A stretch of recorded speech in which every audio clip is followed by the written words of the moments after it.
just couple of just is but what an brenn seo mar céim tosaí agus go maiid si bhar eisios ar cór agus fáiltí am raibh an choirí láthair agus tá sé thar bheith dearfach ach beidir gur bé mo chúlar a héin I síl eile. Bhí mé agsú le an cuire a cheola mar amach nó na dúlgais atá oribh nó atá ar RTE faoin reachtaíocht agus an bhfuil na dúlga sin á cholíonú agah. So sin an rud atá sim agam agus an coiste agus sin an cuire a cheola mar amach. So just chun tosnú fáiltíam go bhfuil sé mar raim an Gaeilge a bheith fitte fúte I ngach a dhéanann sibh seachas I a bheith fáca go príomhá faoi cuaram ar chuid service Gaeilge bháin. Ach sibh sé an trúr agus 100 míle fáilteóh, níl sibh ar an bhard banistíochta. So nach bhfuil 6 imilú déanta ó híomh an cuireide go bhfuil na daoine atá banteach leis an Gaeilge seolta os ar cór seachas na daoine atá an freigracht orthú.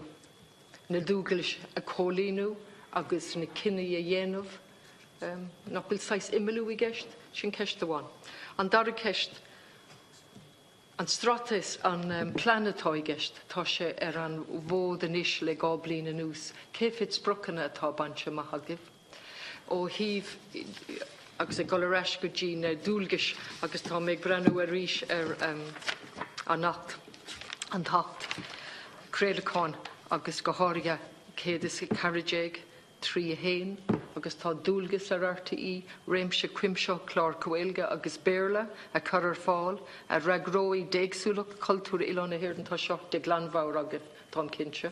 So tá dúlgas tromcúiseacha agah ag RTE. So ní eicem sa rud seo agus tá se thar bheith dearfach agus na haithrí chur an fáilteóibh ach cá bhfuil sibh ag chur an núl dúin go bhfuil sibh ag cholíonú bhain núlgais faoin reachtaíocht. Má thosaíonn muid leis an gceist maidir le an bhfuil imilú déanta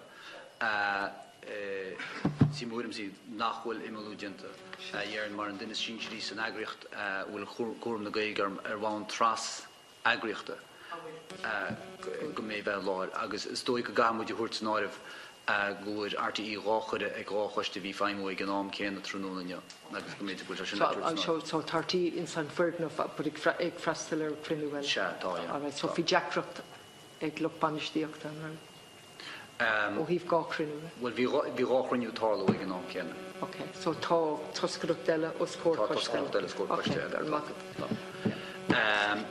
ó híomh dára ceiste chairlaí cibhéad spruc banúach in san bláin go le bliana híana atá ichtéachna mí meán fómhar banúach nícha sé faoin géad go na sprucanna sé sin banúach chola gníomh a bhí leachíach seachas cháithníomh. Na gníomhaní nar banúach ná córas taide loch d'éisteachta tá muid in bhin sin inis agus tásúla agan go mé muid gur tús leis sin an bhí seo tá tíocht agus an dára ceann ná banúach ná maidir le formáidí teilifíse Orbert. Tá muid gobar ar sin láthar na huire. Tíh mó sin banú na gníomh eile ar fad amach. Bhí céad gníomh ar gceist an rá? Tá céad gníomh má thar 5 bliana. So ní coimhnm go dtíach céad gníomh a bhí mbliana héan ach tá sam gur an nícha sé fin géad. Nícha sé den figur a bhí an sin le chaine bliana sin féidir go rá de. No, well, ráid níomh nárhain muid amach. As cévéad? As cévéad, tá man an figur níor an figur dír cham ar bhór mo gaibh an teachta reis againn. Bhein an teachta reis. Tá sé sin tábhachta. Tá. Séir de dhearthain ná mór an umlán na gníomh ar fad bhí leachíach dún im líana híon gur bhain muid amach iad. Agus an tríú ceist maidir le an reachtaíocht agus dúlgas réimse cuimseach agus chlár Gaeilge agus a méarla chur fáil. Dhéanach muid an cás a gúil muid cólíonn na reachtaíochta. Gúil muid cólíonn na reachtaíochta i bhí híon stói tríd an teirbhíse tá agan ar RTE Raidio na Gaeltachta in san bhfuil réimse cuimseach chlárán atá tuairt snáidimh na réimsí agus na genre éagsle atá leacaimach in san mír in san alt híana ceir gan 8 crillechan.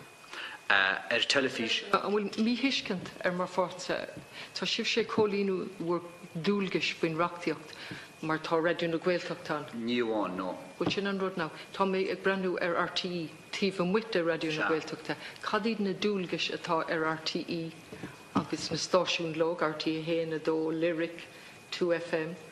Tíomh muit a Raidio na Gaeltachta, tíomh muit ar TG Cahar. Cadíad na dúlgais atá oribh faoin reachtaíocht agus an bhfuil sibh ag cholíú na núlgas sin. Tá na dúlgas mar tá an leacaimach in san nacht híana ceir.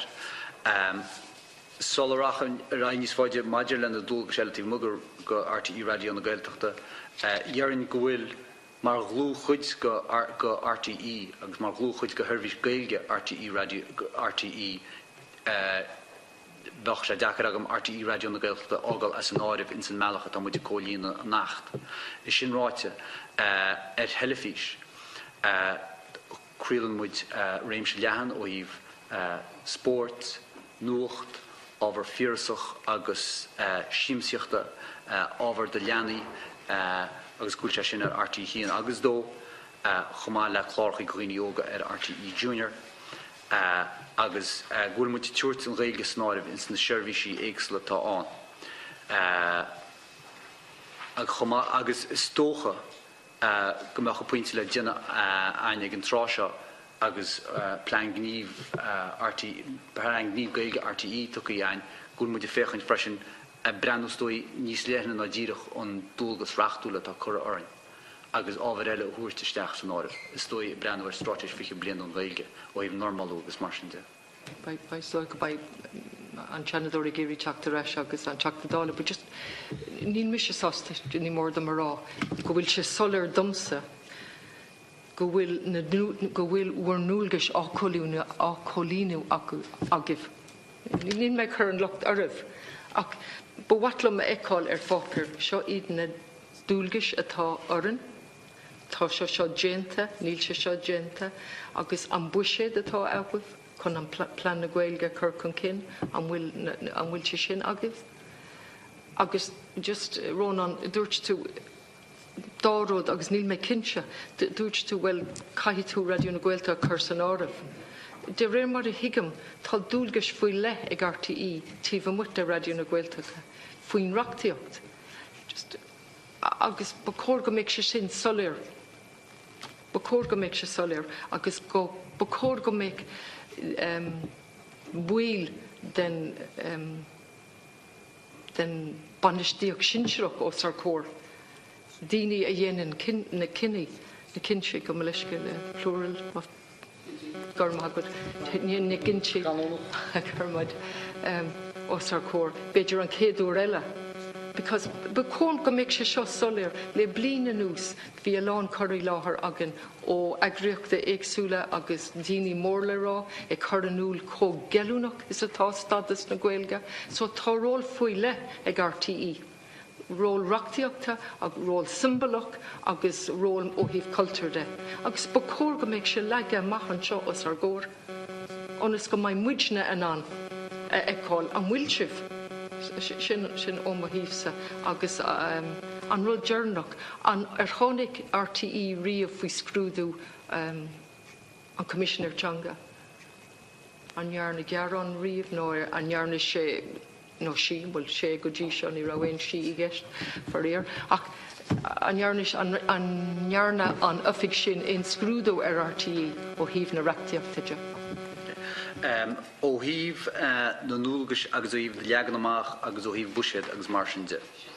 Rábhíle sé déag cha RTE fiche €4.2 milliún ar ábhar Gaeilge. Chríal RTE 180 uair chlaig de chláir Gaeilge ar RTE1 agus ar RTE2. Chríal RTE breis agus 140 uair chlaig de chláir Gaeilge de leanaí ar RTE Junior.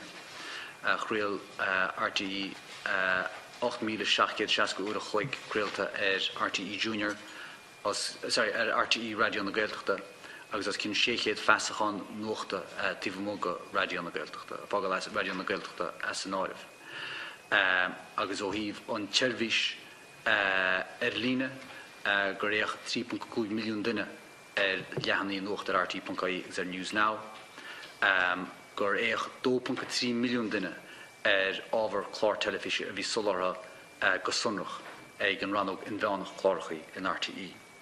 Maidir le scrúdaithe ón Commissioner Teanga teag an gcéireán isteach bháim go chéile, láimh seolm sin na gcéireán sin déadach se go mainach siad le cuasaí cóthairíochta teag an gcéireán go chéile maidir le loganimnacha gaeltachta cuirim sin na gcéireán sin faoi bhráid na daoine caí agus cuirta mar hampla más fáilteáin má hála se ar áilteáin ar líne cuirta na cheart láidecha. Just ceist faoin buisiad go háirid maidir leis an plán a cheolú gábhlín ó hin. Cé bhéad airgid atá i gceist nó cad é an buisiad atá agah chun an plán sin a chur chomhríoch ihar a héin. Ní raibh mé géirí ála má faoi gearán a cheolú i dro effic an commissionéire agus an nearne sé in scrúdú. Agus just críg nóime, just maidir leis na rudaí atá á léamh maithagad is ionntach na rudaí sin, tá sí dearfa go maithas ama, ach ní féidir iad a hiiscint gan cóhéics. So ní mis ná a dhéanamh má 180 úr clíg, céfid 118 hours. Nílam ná é hiiscint, cos níl cóhéics an, sin an rud, so an 100 úr eile ba bhhailm cóhéics a bheith an. Honest go mai muidir ná a hiiscint, an bhfuil sin an rud maithé sin nó an bhfuil rud le déanamh. So just an buisiad. Leis an buisiad atá tucaí an bhid sinna buisiad umláin atá an ó híh ábhar Gaeilge RTE. Níl buisiad ar le an maidir sin blean. Níl tá sé dintatí bhiste gan na hacuiní atá agan don Gaeilge hanaing. Níl buisiad faoi le maidir leis an plán. Tá plán faoi le an Gaeilge chuir chun cén ach níl buisiad faoi le. Níl. Ok, go mé leis